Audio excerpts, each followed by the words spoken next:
A graça e a paz do Senhor e Salvador Jesus Cristo. Amém. Efésios capítulo 2. Efésios capítulo 2.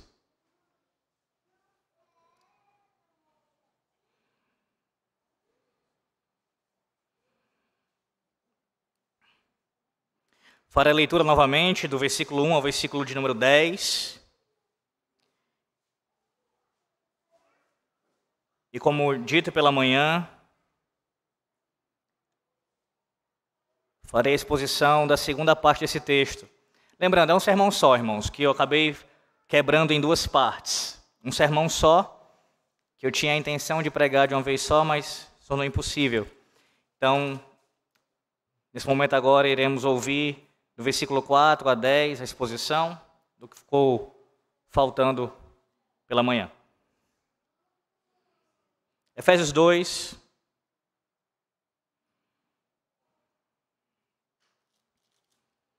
A partir do versículo 1.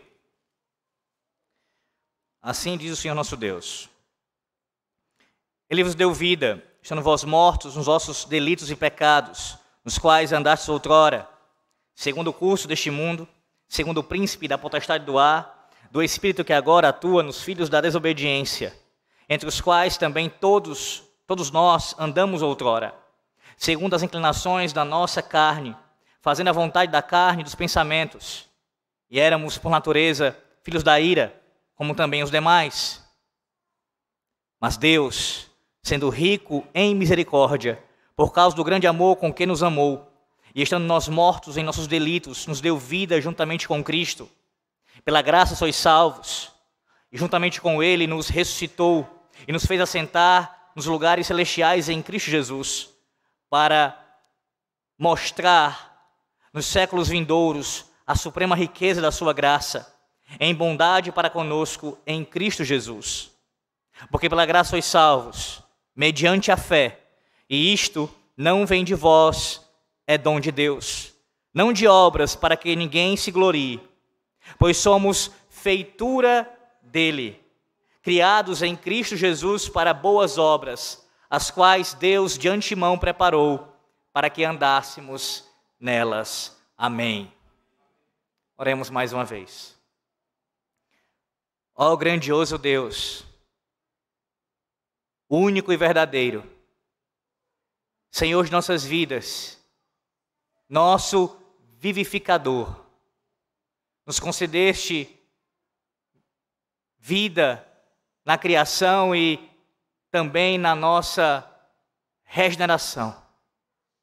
E aqui estamos, Senhor, atraídos irresistivelmente pelo Teu Santo Espírito, de forma graciosa, pelo Teu amor, por Tua bondade, pela misericórdia do Senhor que foi derramada sobre nossas vidas.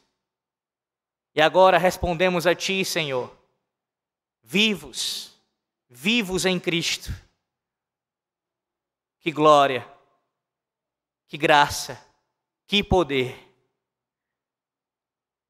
E nessa noite, ó Deus, o Teu povo, assim como pela manhã, clama a Ti, por ouvir a Tua voz, te pedir que tenha compaixão de nós nessa noite e edifique a nossa fé.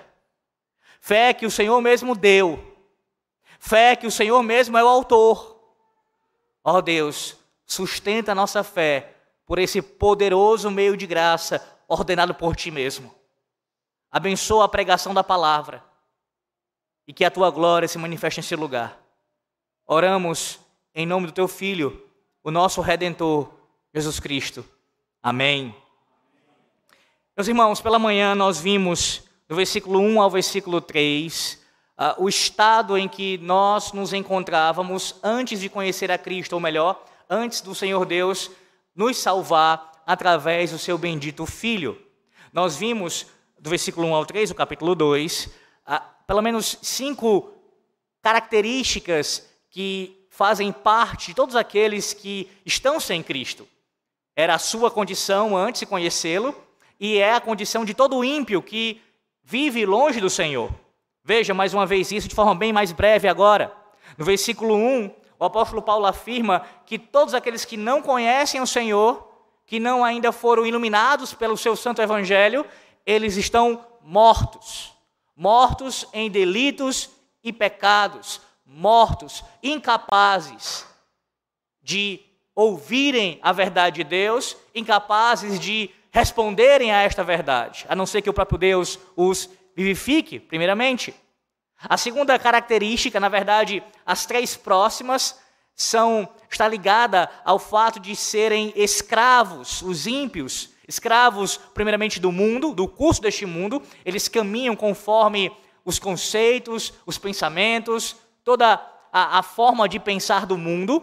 Em segundo lugar, eles também são escravos do diabo, são inclinados, são governados pelo diabo. E também são, em terceiro lugar, escravos da carne, da sua própria natureza pecaminosa. Então há três superpotências, por assim dizer, que governam todos os ímpios. E em último lugar, todos aqueles que não estão em Cristo estão necessariamente debaixo da ira de Deus, nesse exato momento. E não, a Bíblia não está falando simplesmente do que acontece com aqueles que morrem e estão agora já experimentando os sofrimentos do inferno. Nesse texto está se referindo àqueles que estão vivos biologicamente, nesse exato momento, mas mortos para com Deus, e assim experimentam já ira do Senhor nessa terra. 5 características terríveis, assoladoras. O quadro aqui é realmente algo sombrio. Morte, escravidão, há 3 superpoderes e também debaixo da ira, debaixo da condenação do próprio Deus. Após apresentar isso, depois de colocar este quadro sombrio diante dos seus leitores, dos Efésios, e diante de nós, nessa manhã que ouvimos e agora à noite mais uma vez, o apóstolo Paulo, ele faz uma inserção no versículo 4 que ela é maravilhosa. Veja, o que poderia acontecer, o que poderia mudar esse quadro? O que era necessário ocorrer para que este quadro aqui pintado pelo apóstolo Paulo pudesse ser diferente, pelo menos para com alguns? Ora, o nosso estado, meus irmãos, de pecado, ele era tão desamparado, que ele exigia uma intervenção divina de maneira dramática. Sim, o versículo 4 marca exatamente o momento da intervenção divina, quando o apóstolo Paulo diz, mas Deus. Ele vem falando só coisas terríveis, só perspectivas negativas, mas o versículo 4 abre com essa palavra de esperança, essa palavra de completa mudança no quadro. Mas Deus. E aqui citando o doutor Martyn Lloyd-Jones, ele disse que louvado seja Deus pelo mas na Bíblia.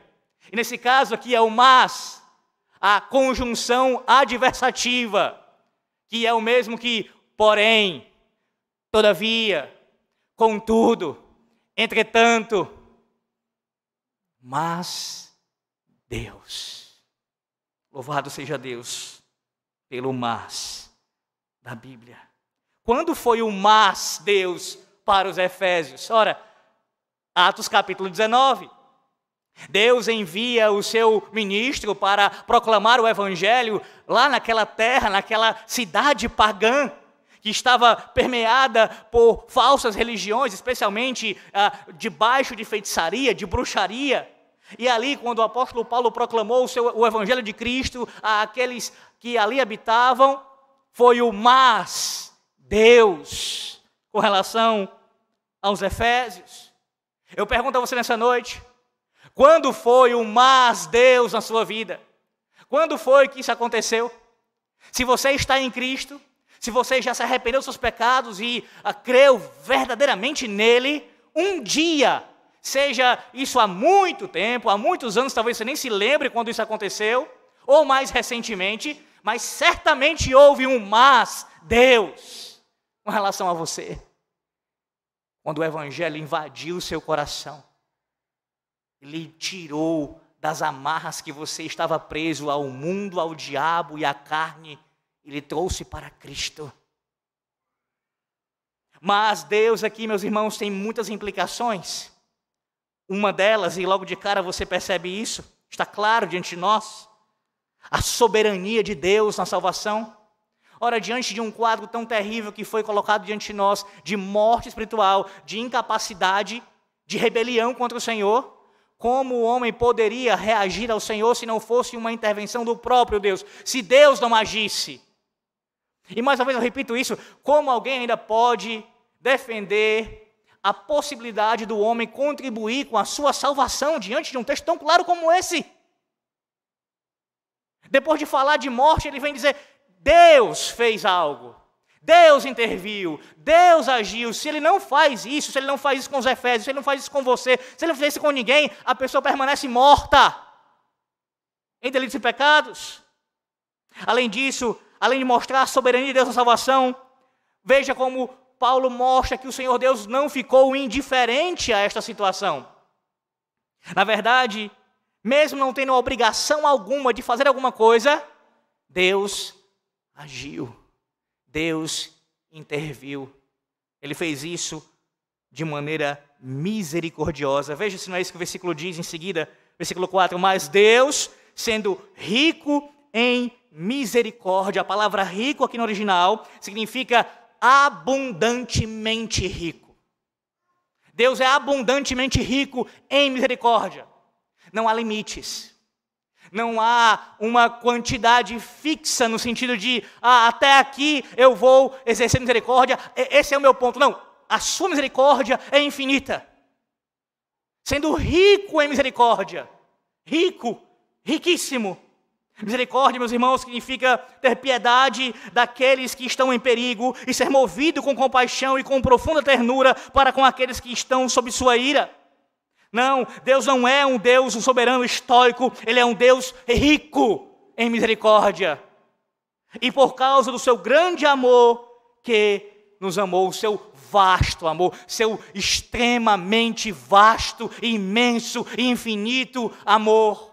Que amor é esse? Ora, esse amor ele é descrito pelo apóstolo Paulo no capítulo 1 de Efésios. É um amor que elegeu, é um amor que predestinou, é um amor que redimiu, é um amor que perdoou os pecados, é um amor que manifestou graça sobre graça para com os seus eleitos, para com o seu povo.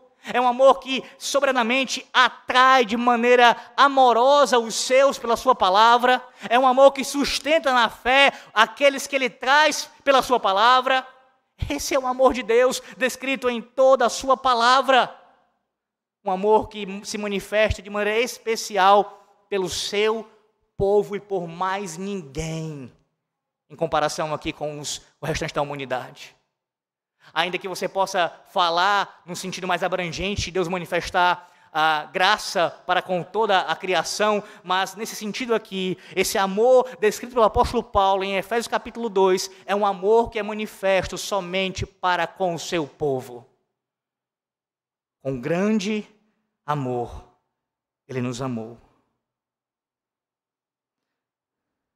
E aí ele diz em seguida, o apóstolo Paulo, por causa dessa misericórdia e desse amor, Deus, Ele fez algumas coisas por nós. Lembre-se disso. O versículo 1 ao versículo 3 mostra o que nós éramos antes de Cristo. E do versículo 4 ao 6 mostra o que Deus fez por nós. O que Deus fez por nós do 4 ao 6, que nós estamos vendo agora nesses versículos. O texto diz que Ele nos deu vida.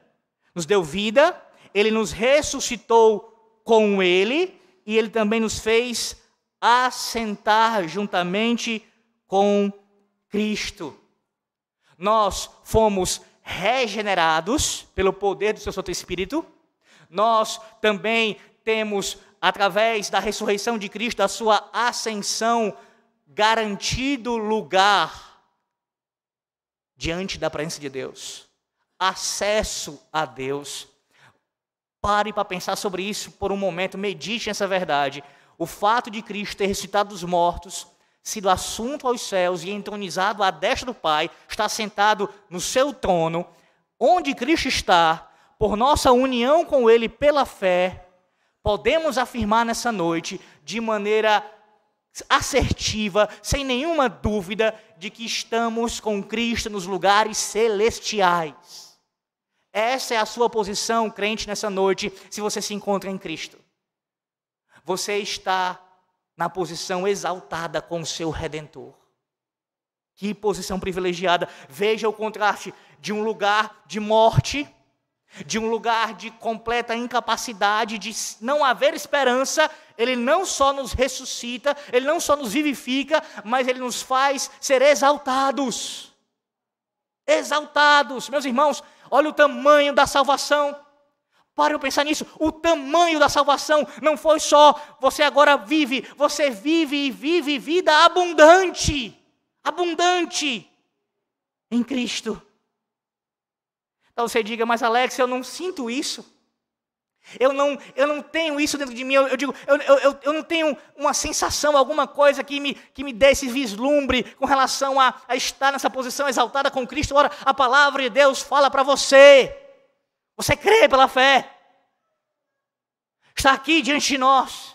O próprio Espírito Santo inspirou o seu apóstolo e nos diz que estamos em Cristo, nos lugares celestiais.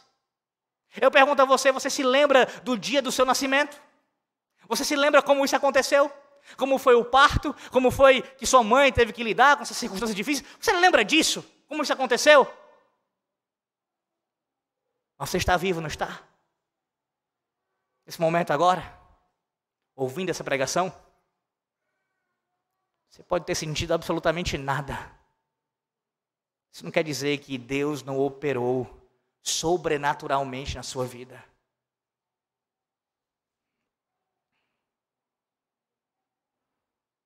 Nossa união com Cristo, meus irmãos, nos coloca nessa posição, numa posição que é vitoriosa, vitoriosa contra todos os nossos adversários. Nós temos que enfrentar o príncipe da potestade do ar, de fato. E você e eu não temos nenhum poder em nós mesmos para enfrentar qualquer um desses poderes. Mas a nossa posição em Cristo, porque estamos unidos ao nosso cabeça federal, ao nosso Senhor e Salvador, ao nosso Redentor, àquele que governa tudo e a todos nos lugares celestiais. O que é o diabo? Quem são os demônios? O que é a carne? O que é o mundo? O que é cada um desses adversários diante desta realidade que você agora se encontra em Cristo Jesus? Não pelo seu próprio poder, mas pelo poder de Deus, que atua eficazmente em você. Pela ação soberana do Espírito Santo de Deus, você não só pode, como deve vencer cada um desses adversários diariamente. Foi isso que Deus fez por você. Foi isso que Deus fez por você. Ele te tirou da morte para a vida e te colocou nessa posição, assentado no trono com o seu Filho. Essa verdade, ela é tão verdade agora quanto será daqui a 1000 anos, se Cristo não tiver voltado até lá. Ela permanece para sempre. Porque a boca do Senhor o disse. Você crê nisso? Mas não apenas o texto nos diz o que Deus fez por nós, também nos diz por que Deus fez isso. A partir do versículo número 7, veja, e Paulo é muito claro aqui, versículo 7, para mostrar nos séculos vindouros a suprema riqueza da sua graça, em bondade para conosco, em Cristo Jesus. Veja a expressão que é usada aqui, para quê? Ela denota claramente propósito, objetivo. Para este propósito, para este fim, Deus fez essas coisas. E veja, nos tempos vindouros aqui, uma referência à eternidade, ao estado eterno que ainda virá. Deus fez isso com o propósito de mostrar nos tempos vindouros. E mostrar aqui traz a ideia mesmo de exibir. De exibir. Como assim? Deus fez tudo isso, nos tirou, resumindo, da morte para a vida, nos colocou nestes lugares com Cristo, nos salvou soberanamente por sua graça, para nos expor na eternidade como troféus da sua graça. Troféus da sua graça. Esse é o propósito. Ou seja, tirar você do inferno e a mim. Impedir que nós fôssemos condenados eternamente. E nos levar para habitar com Ele no novo céu e nova terra. É algo secundário. Como assim, Alex? O texto está falando de salvação, do que Deus fez por nós. Você está dizendo que a razão não foi para nos salvar? Então, como isso? É claro que esse é um objetivo. Mas o versículo 7 nos mostra o principal objetivo. O principal objetivo da salvação, da redenção em Cristo, não é lhe livrar da condenação. O principal objetivo que Deus fez isso e todas as demais coisas é a glória do seu nome. É a manifestação da sua glória em toda a eternidade. Meus irmãos, o que nós temos aqui diante de nossos olhos é a resposta para todas as nossas perguntas teológicas. Por que é que Deus criou o diabo e os demônios e permitiu que eles caíssem? Para o louvor da sua glória. Por que Deus criou o homem e a mulher e permitiu que a serpente os tentasse e eles caíssem em pecado? Para o louvor da sua glória. Isso responde a todas as perguntas, todas. Porque Deus, em última instância, faz tudo quanto Ele faz para exaltar o seu nome. Essa é a resposta. Eu sei que você tem dúvidas. Eu sei que há coisas que você fica com dificuldade de entender. Mas descanse nessa verdade nessa noite. É o que a palavra de Deus lhe dá como resposta. Seja qual for a circunstância, o que acontece, tudo o que acontece está visando esse fim último, que Deus será exaltado, Deus será glorificado na salvação dos seus servos, dos seus eleitos e na condenação dos ímpios. Deus será glorificado de uma forma ou de outra. Isso acontecerá, meus irmãos, porque esse é o propósito maior de Deus fazer o que Ele faz. Não, isso não quer dizer que não vise nos salvar. Ora, a misericórdia, o amor, a bondade, a graça, tudo manifesta em nosso favor, por amor a nós mesmos. Mas o fim último é que o seu nome seja glorificado. Essa é a razão principal. A segunda razão, versículos 8 e 9. Porque pela graça sois salvos mediante a fé. E isto não vem de vós, é dom de Deus, não de obras, para que ninguém se glorie. Observe aqui, primeiramente, como o apóstolo Paulo coloca cada coisa no seu devido lugar. Primeiro ele fala da graça. Pela graça sois salvos, a temática que é recorrente nessa epístola, ele já falou isso no capítulo 1, já falou isso aqui no capítulo 2, e repete esse assunto. Pela graça sois salvos. Vocês não merecem salvação, mas o Senhor Deus graciosamente os salvou, nos salvou.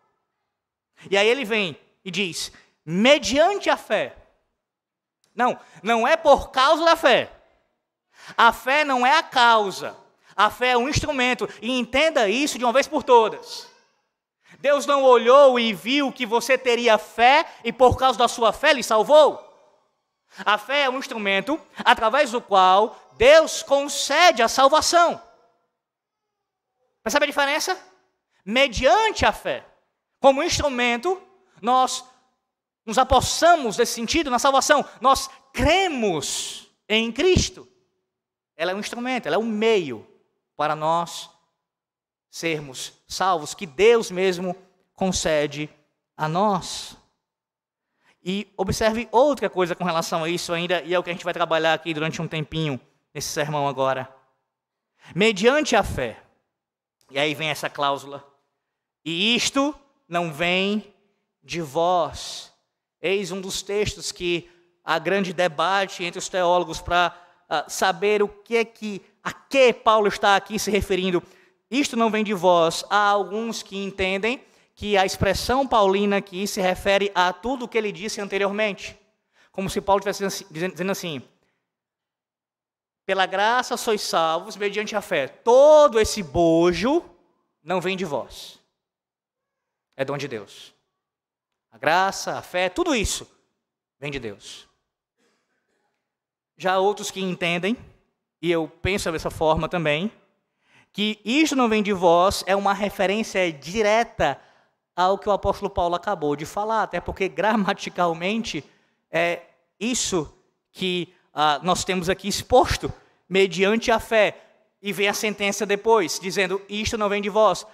Esse é o entendimento gramatical lógico e mais adequado para a sentença. Isto não vem de vós. Isto é o quê? A fé mencionada anteriormente. Mas ainda que você entenda que é uma referência a todo o bojo que é dito antes, todo esse conjunto de palavras e de conceitos aqui, porque o isto aqui se encontra no neutro, e no caso da fé está no feminino, então tem que se referir não apenas à fé, mas a tudo que foi dito antes. Se esse é o seu entendimento, ainda assim a fé está inclusa. A fé está presente. A fé também não vem de vós. Não vem de vós. Ela vem do Senhor Deus. Iremos trabalhar, como eu disse, isso daqui a pouco, mas eu quero frisar já algo aqui para você.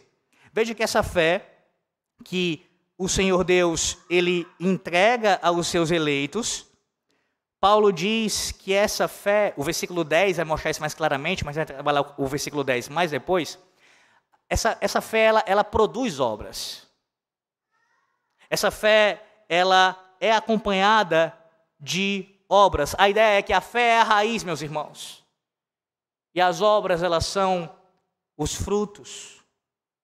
Os reformadores diziam que somente a fé salva.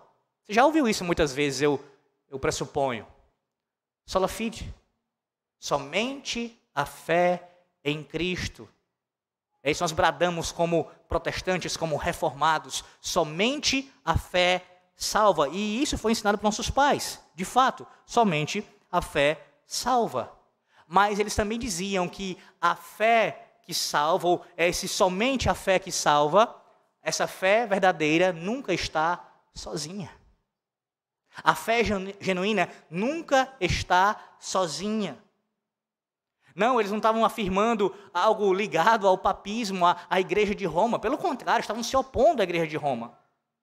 Somente a fé, não fé e obras.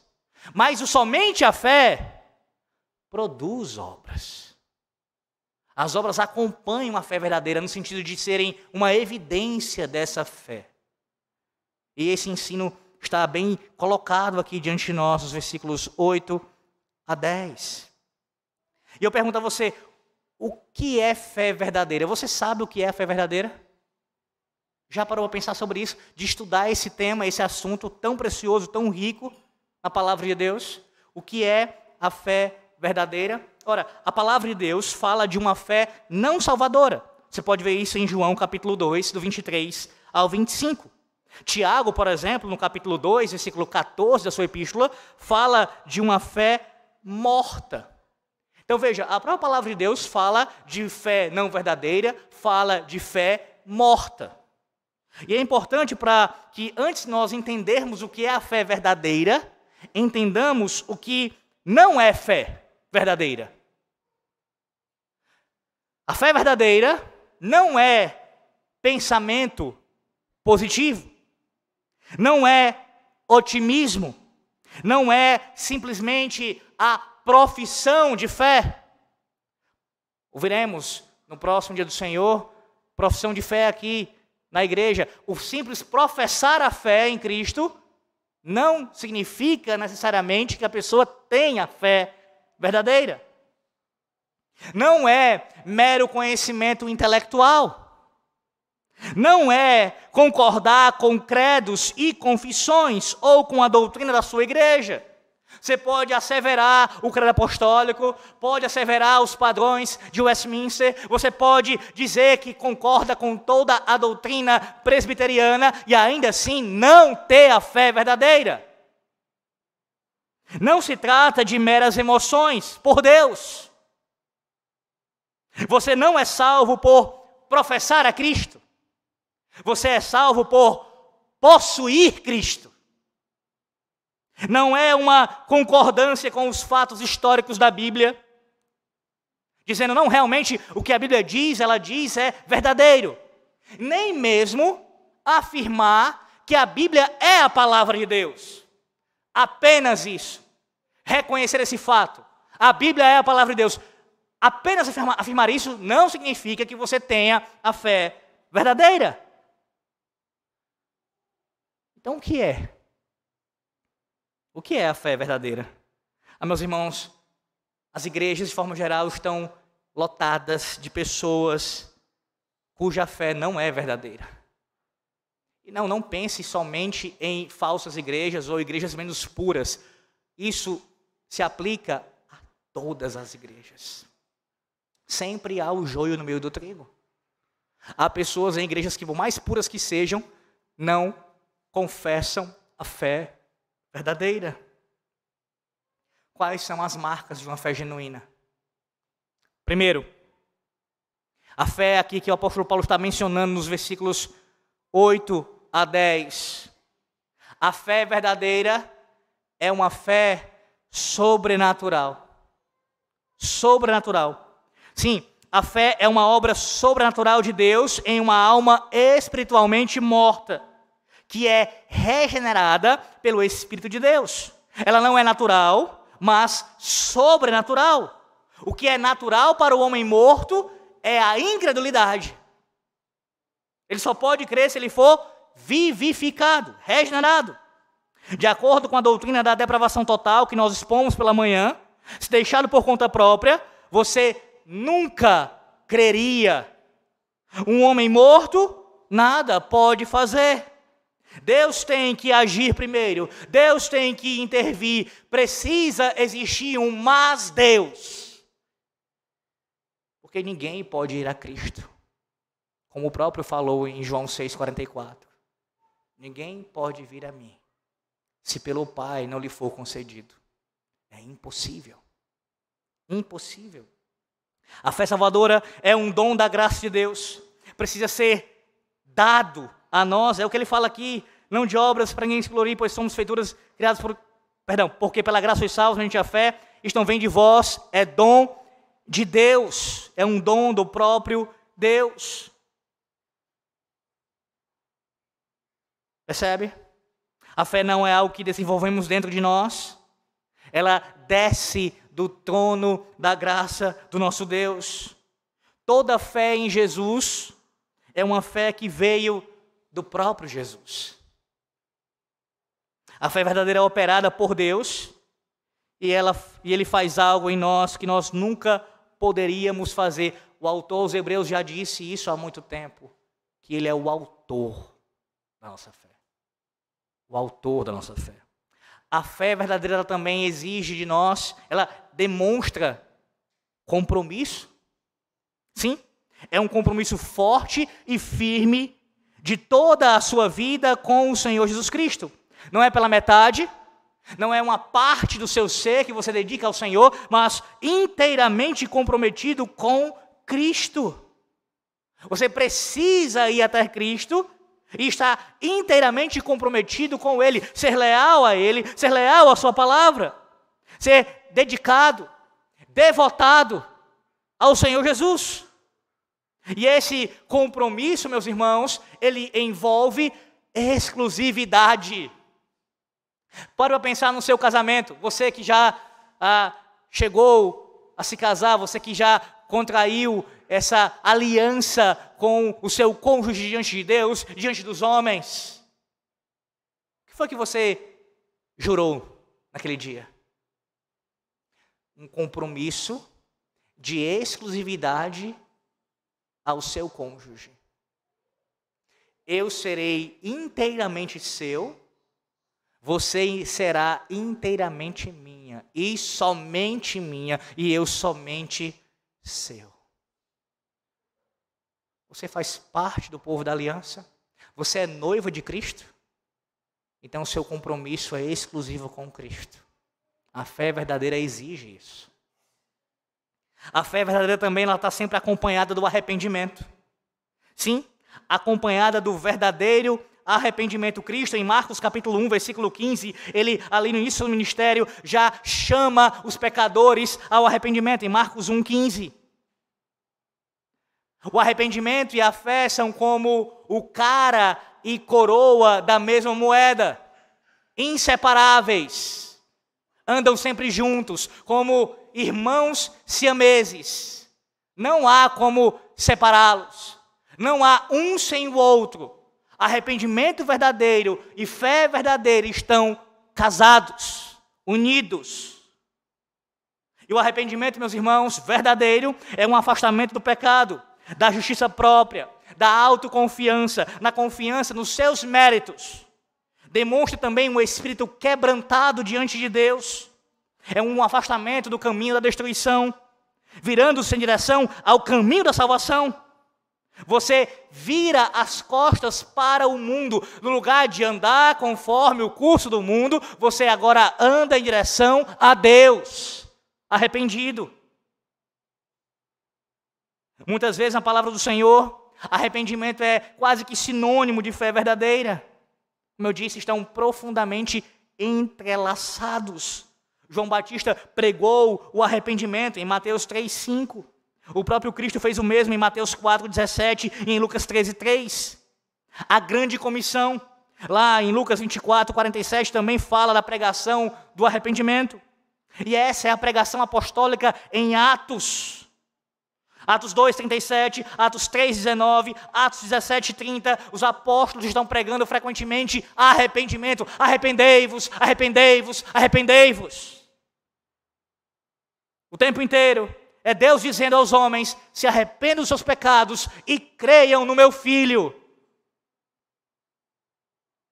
Não, arrependimento não é uma mera mudança intelectual, mas envolve o coração, completamente o seu ser.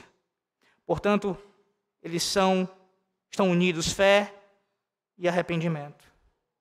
Pergunto a você, quando você fala da sua fé, dessa fé aqui que você recebeu como dom de Deus, a fé verdadeira, a fé em Cristo, quando você fala dessa fé e testemunha aos perdidos, seja familiares ou seus conhecidos, você os chama ao arrependimento? Você os conclama a se arrependerem dos seus pecados? E diz de forma aberta para eles, sem nenhum tipo de cerimônia: se você permanecer nos seus pecados, certamente perecereis. Esse é o seu destino. Esse é o seu final. Você já está debaixo de condenação. É isso que você fala? Por mais que doa isso aos seus ouvidos, aos ouvidos do ouvinte que está ali prestando atenção no seu testemunho. Por mais que isso possa trazer algum tipo de ruptura naquela relação, até um afastamento daquela pessoa, seja seu pai, sua mãe, um filho. Chame ao arrependimento. Chame ao arrependimento. Chame ao arrependimento aqueles que você testemunha de Cristo.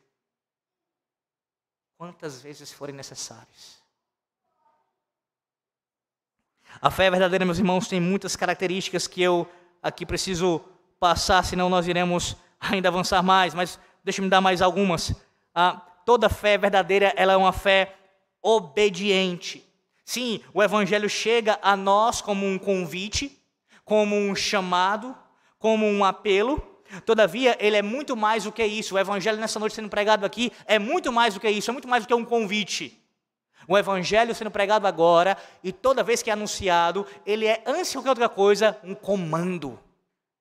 Uma ordem do próprio Cristo, do próprio Rei dos Reis e Senhor dos Senhores. Arrependa-se, creia, volte-se para mim, é o que o Senhor Deus fala toda vez que o seu Evangelho é pregado. E eis o primeiro passo de uma fé verdadeira: obediência. Obediência ao Senhor. obediência ao Senhor Jesus Cristo. É verdade que há momentos em nossas vidas que nós não obedecemos ao Senhor, mesmo depois de professar essa fé verdadeira, mesmo ela sendo verdadeira em nós. Mas o Senhor, Ele tem uma maneira maravilhosa de sempre nos trazer de volta ao lugar da obediência. Porque sim, ainda somos pecadores, não fomos ainda glorificados pelo Senhor, e essa luta do Espírito com a carne, ela vai perdurar. E por muitas vezes você vai desobedecer ao Senhor. Não é uma apologia à desobediência, mas é dizer que apesar da tua e da minha desobediência, a graça do Senhor nessa noite para você. Ele te conduz novamente ao caminho da obediência. Pela sua palavra. Pela sua palavra. Quantas vezes o Senhor falou, siga-me, siga-me. Ele falou isso para o cobrador de impostos em Mateus 9:9. Levi, siga-me. E ele não poderia fazer outra coisa a não ser largar a coletoria e levantar-se e seguir ao seu mestre, ao seu Senhor. Fé obediente. Essa fé também ela é abrangente, ela envolve toda a pessoa, mente, afeições e vontade. Sim, em mente precisa existir um conhecimento do conteúdo do Evangelho. Você precisa conhecer a pessoa e a obra de Cristo. A fé verdadeira está atrelada a isso, ao conhecimento do Salvador e da sua obra. As afeições, sim, a convicção de que é verdade. E você deseja isso com a sua alma. Você passa a odiar cada vez mais o pecado e amar cada vez mais a Cristo. Porque as suas afeições estão dominadas, subjugadas agora pelo teu Senhor. Tiago 2 diz que os demônios, eles creem e tremem. Intelecto e emoções aqui presentes. Por isso é necessário existir mais um passo. Não basta ter o seu intelecto e as suas emoções aqui subjugadas, mas também a sua vontade. A sua vontade, o seu coração, mente, no caso o seu intelecto, as suas emoções, afeições e a sua vontade têm que seguir a Cristo. Porque os demônios mesmo crendo assim nesse sentido e tremendo, eles não obedecem ao Senhor. Eles não obedecem ao Senhor. Voluntariamente falando, no sentido de se agradar nisso, de querer obedecer ao Senhor. Eles são rebeldes à sua vontade. Você precisa ter a sua vontade também debaixo do senhorio de Cristo.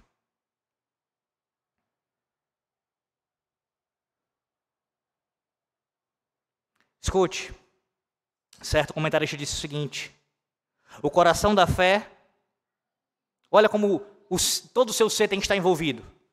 O coração da fé acredita em Cristo. A mão da fé segura Cristo. Os olhos da fé olham para Cristo. Lembra o texto de Isaías, o texto da conversão de Charles Spurgeon? Quando ele fala, o profeta, acerca de o Senhor, através do profeta, que olhem para mim e vós serão salvos, vós sereis salvos. Os pés da fé, eles veem a Cristo. Os braços da fé recebem a Cristo. A boca da fé invoca a Cristo. Como diz o texto de Romanos. Você confessa com a sua boca o Senhor e é salvo.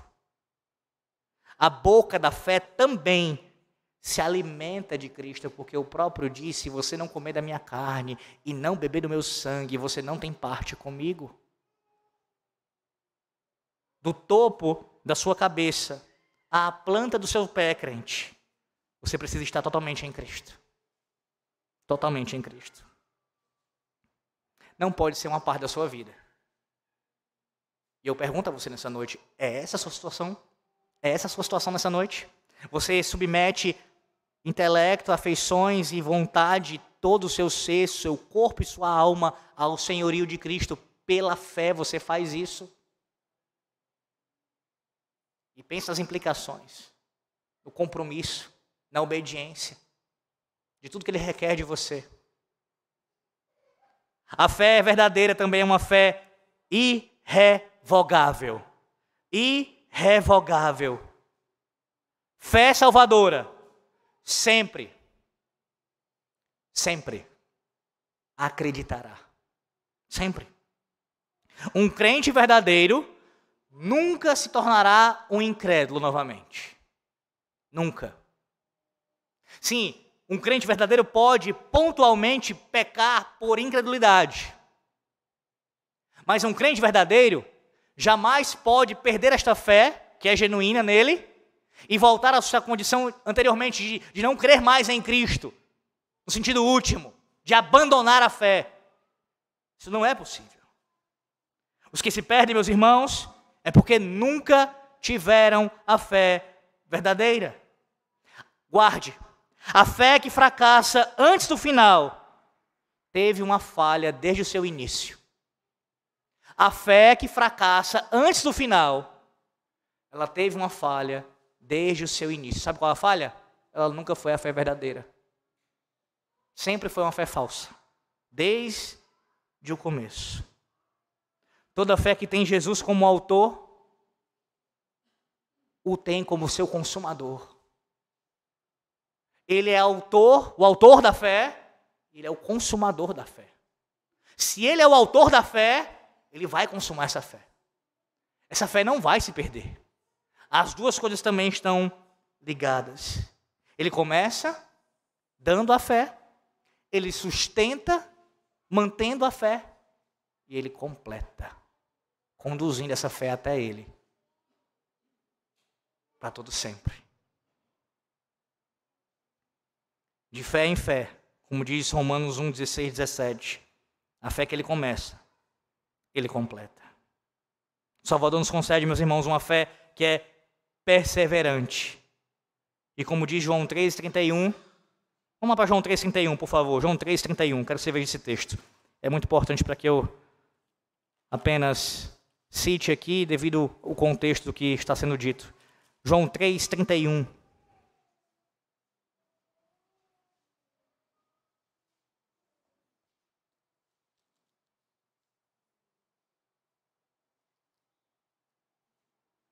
Perdão, João 3,36. 3,36, é só alguns versículos mais à frente. João 3,36.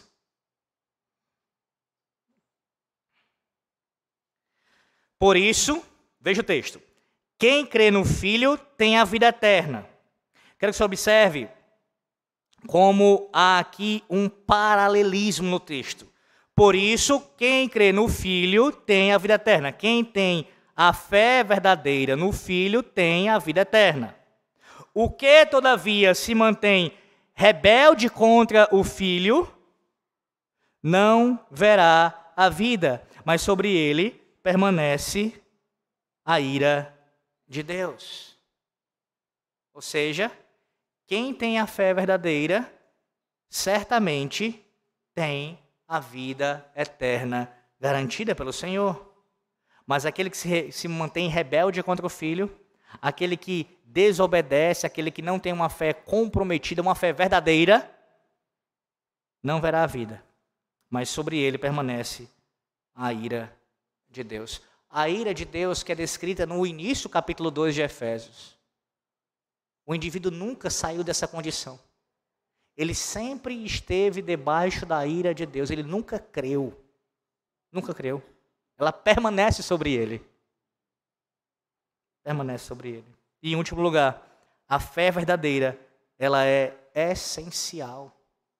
Hebreus 11:6 diz que sem fé, meus irmãos, é impossível agradar a Deus. Impossível. É necessário que haja fé. E não apenas estar numa igreja torna você um cristão. Você está hoje aqui ouvindo essa pregação e vir domingo após domingo ouvir o Senhor falar e prestar culto a Ele, supostamente, não te garante a salvação eterna. Isso meramente não garante. Estar arrolado como membro dessa igreja não te garante salvação. Você, filho da aliança que foi receber o sinal e o selo do pacto desde a mais tenra idade. O simples fato de receber esse sinal e selo da aliança e nasceu no lar cristão não te garante a salvação eterna. A fé dos teus pais não garante a salvação eterna. Você precisa crer. É essencial que você, individualmente, você que ouve essa mensagem essa noite, não a pessoa que está ao seu lado direito ou esquerdo, você precisa crer no Senhor. É essencial que isso aconteça, genuinamente, para que você seja salvo. A nossa confissão de fé, no capítulo 14, acerca da fé salvadora, é impressionante como ela sintetiza muito bem também este ensino. Escute, eu vou ler os 3 parágrafos, não são tão longos. Escute como a nossa confissão expressa fielmente o que a palavra de Deus fala sobre fé e o que ouvimos até o momento. Da fé salvadora. A graça da fé, pela qual os eleitos são habilitados a crer para a salvação das suas almas, é a obra que o Espírito de Cristo faz nos corações deles, ou seja, soberanamente, como eu falei aqui. E é ordinariamente operada pelo ministério da palavra. A palavra pregada, através da palavra pregada, você crê no Senhor, você crê no Evangelho, pelo qual também, bem como pela administração dos sacramentos e pela oração, ela é aumentada e fortalecida. Os meios de graça, palavras, sacramentos e oração, servem para fortalecer a sua fé. Veja a importância de você estar numa igreja fiel. Que as ordenanças de Cristo são administradas fielmente, os seus sacramentos, a oração, a palavra pregada, porque através desses meios Deus irá fortalecer a fé que já existe em você. Além disso, por essa fé, o cristão crê ser verdade tudo quanto nela é revelado, segundo a autoridade do mesmo Deus que fala em sua palavra, e age de conformidade com aquilo que cada passagem contém em particular, prestando obediência aos mandamentos, temendo as ameaças e abraçando as promessas de Deus para esta vida e para a futura. Porém, os principais atos da fé salvadora são, escute, aceitar, receber e descansar somente em Cristo para a justificação, a santificação e vida eterna, pela virtude do pacto da graça. Você precisa crer somente em Cristo para a sua salvação, descansar nele. Nele. Já usei essa ilustração aqui, não lembro agora se foi numa doutrina, mas enfim, como você se senta nesse banco agora, e você confia que ele vai te sustentar, que ele vai te segurar. Você pode ficar relaxado sentado no banco, no sentido de confiar nele. Como ilustração, você tem que chegar assim a Cristo e confiar, e descansar nele e saber que ele não vai soltar você. Não vai. Os méritos dele, eles garantem a sua salvação. Garantem a sua salvação. Esta fé é de diferentes graus, fraca ou forte. Pode ser muitas vezes, de muitos modos, assaltada e enfraquecida, mas sempre alcança a vitória, atingindo em muitos a uma perfeita segurança através de Cristo, que é tanto o autor como também o consumador da nossa fé. E o capítulo 14 da nossa confissão de fé, que fala sobre a fé verdadeira, qual é o capítulo que vem depois? Sobre arrependimento. E qual é o capítulo que vem depois? As boas obras. Nossos pais nos legaram esse presente maravilhoso, mostrando para nós como as coisas estão sistematicamente encaixadas e muito bem expostas na revelação divina. Fé verdadeira e arrependimento verdadeiro, para que aí sim haja produção das boas obras. Então qual é a razão aqui? Além de manifestar a sua glória para toda a eternidade, em toda a eternidade, ele operou tudo isso, diz o texto aqui de Efésios 2, para que não haja entre nós ninguém soberbo, ninguém que se vanglorie da sua salvação, mas que tributemos somente a Deus a glória, para que não haja entre nós pavões, apenas ovelhas.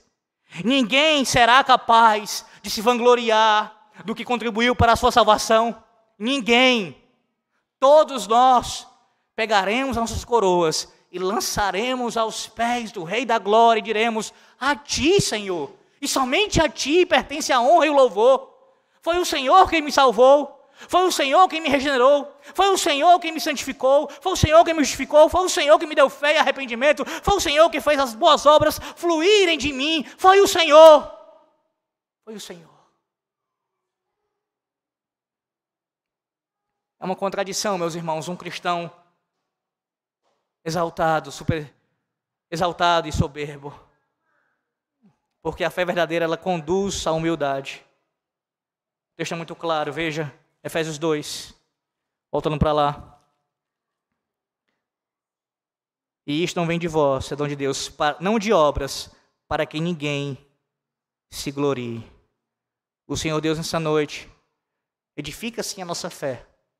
E ao passo que faz isso, Ele também nos humilha, nos colocando em nosso devido lugar. Não temos do que nos gloriarmos em nós mesmos. A nossa participação na salvação, sabe qual é? Nosso pecado. Entramos com o pecado. Deus fez tudo. Deus fez tudo. E a terceira razão?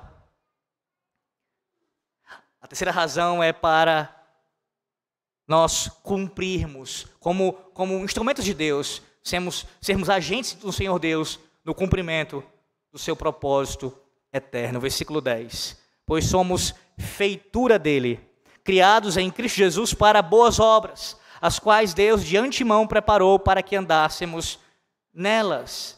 Veja como Paulo começa esse versículo com uma expressão semelhante que ele iniciou o versículo 8, e também ele faz isso corriqueiramente em seus escritos.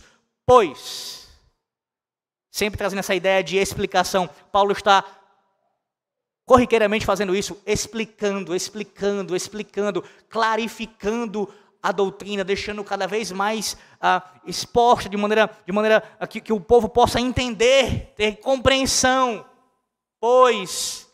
Pois, porque, sempre explicando, como um pastor explica para o seu rebanho. Ele diz: somos feitura dele.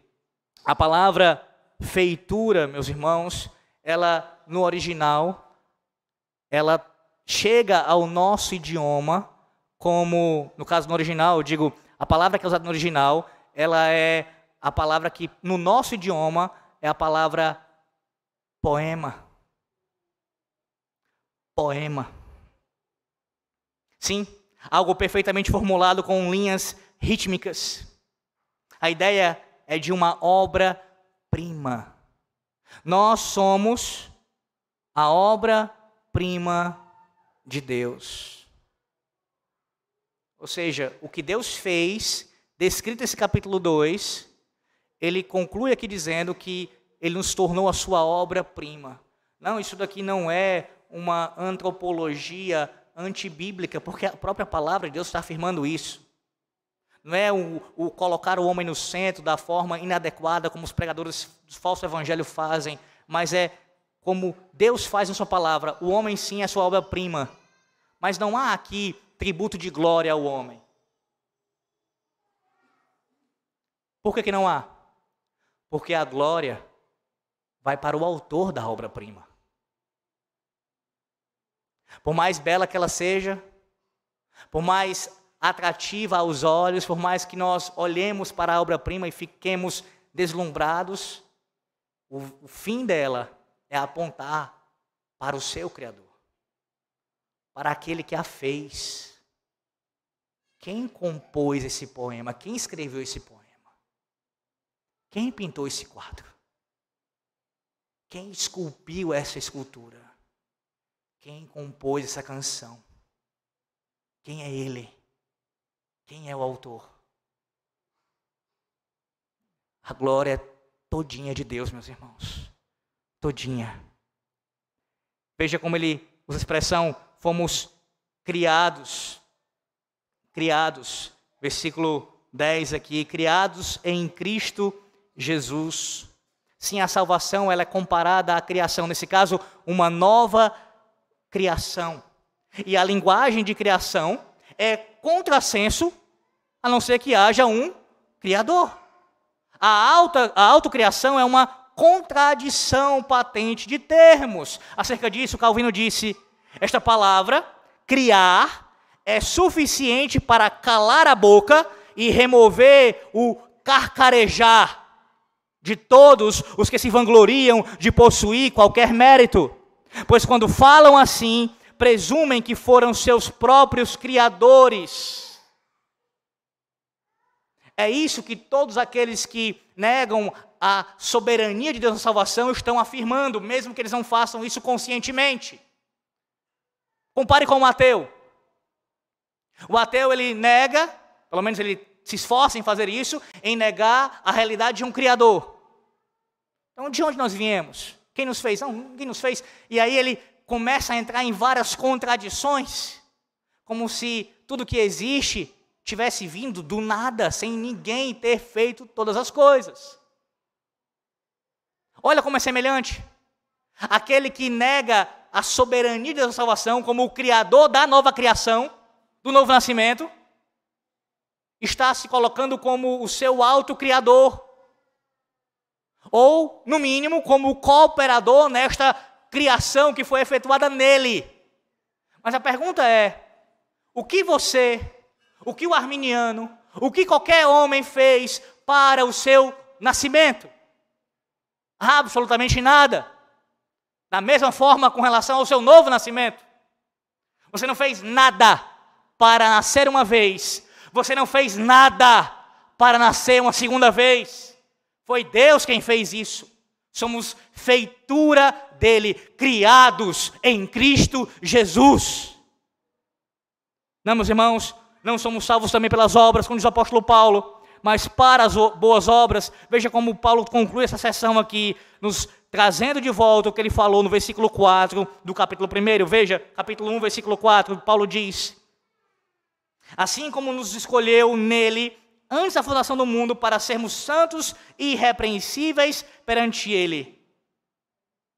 Santos e irrepreensíveis perante ele. Deus escolheu o seu povo e ele visava torná-los santos e irrepreensíveis. A doutrina da eleição conduz à santificação, conduz à perseverança dos santos, conduz à certeza da salvação, de que aqueles que são salvos irão permanecer crendo, irão permanecer ali confiando no Senhor e caminhando assim para a eternidade. Não há espaço aqui para viver em pecado. Não há espaço aqui para viver uma vida dissoluta, dizendo: porque Deus me escolheu, Deus me salvou, Deus já me escolheu na eternidade, eu vou ver como eu bem quiser. Isso é contrário ao ensino de Paulo aqui. Porque aqueles que Deus escolheu, Ele escolheu para que andassem em boas obras. Andassem em boas obras. Veja o verbo aqui, a palavra andar novamente aparecendo. Qual era o seu andar antes de conhecer a Cristo? O andar conforme o curso do mundo. Agora, em Cristo, você é chamado por Deus para andar nas boas obras. E aí Paulo mata a questão, dá um checkmate aqui. Espera aí, tem um espacinho para boas obras? Não tem, porque o próprio Deus foi quem preparou as boas obras para você andar. O próprio Deus te escolhe e Ele prepara as boas obras para você andar nelas. Onde está a glória do homem na salvação? Não há. Não há. A glória pertence ao nosso Deus. Somente a Ele. Assuntos difíceis, meus irmãos. Existem muitos. E como falei pela manhã, para alguns o tema da morte talvez seja o mais difícil de tratar. Mas veja a importância de falar de todo tipo de assunto, inclusive desse, com uma visão correta, com a cosmovisão da palavra de Deus. Porque Paulo utiliza a figura da morte e é alinhado com o ensino do Antigo Testamento. Ensina a igreja de Éfeso e a nós nessa noite que essa condição que o homem se encontra sem Cristo, por mais terrível que seja, por mais assoladora, por mais que isso cause realmente um espanto em nós, precisa ser falado. Porque essa é a verdade. Precisamos anunciar isso a todos. A humanidade sem Cristo está morta. Sabe aqueles atores e atrizes, aqueles artistas famosos que você vê postando fotos e se vangloriando de uma vida abundante nessa terra? Eles não estão em Cristo? Estão mortos. Os milionários, os bilionários que não estão em Cristo, estão mortos. Os governantes dessa terra que não estão em Cristo, estão mortos. Como é que você pode nutrir no seu coração inveja da vida de um morto? Da vida de um morto?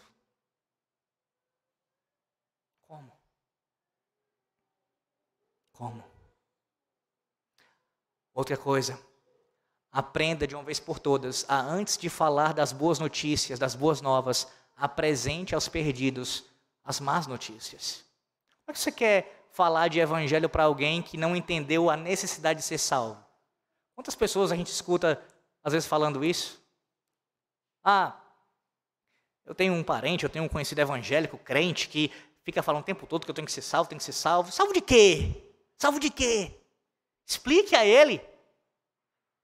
Explique a ele.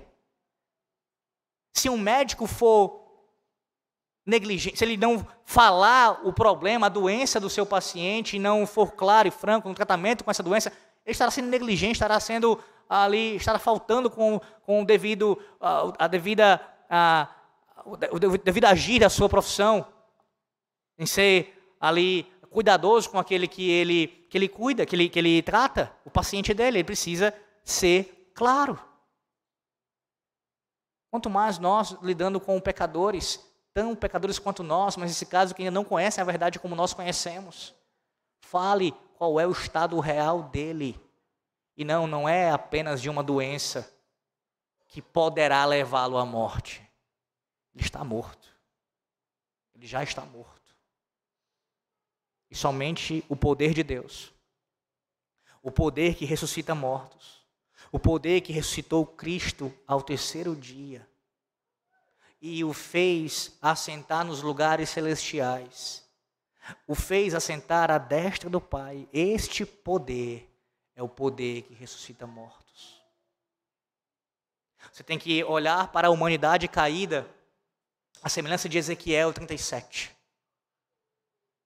É um vale de ossos sequíssimos. E a não ser que o próprio Deus sopre o seu espírito, não haverá vida nesse vale de ossos sequíssimos. Profetiza. Profetiza. Anuncia o evangelho. Fala de Cristo. E Deus soberanamente, quando lhe aprouver, Ele trará os seus eleitos à fé. E assim como Cristo falou para Lázaro, vem para fora, aqueles que Deus escolheu, predestinou desde toda a eternidade, não poderão não se levantar. Imediatamente se levantarão e responderão ao chamado do seu Senhor. Aquele que é o Deus da vida e o Deus da morte, vivos e de mortos. A Ele seja a glória, pelos séculos dos séculos. Amém. Deus abençoe, meus irmãos. Oremos. Senhor nosso Deus, a Ti, somente a Ti seja a glória. A glória por tudo o quanto acontece, especialmente te tributamos glória nessa noite pela salvação. Que salvação, Senhor. Que salvação.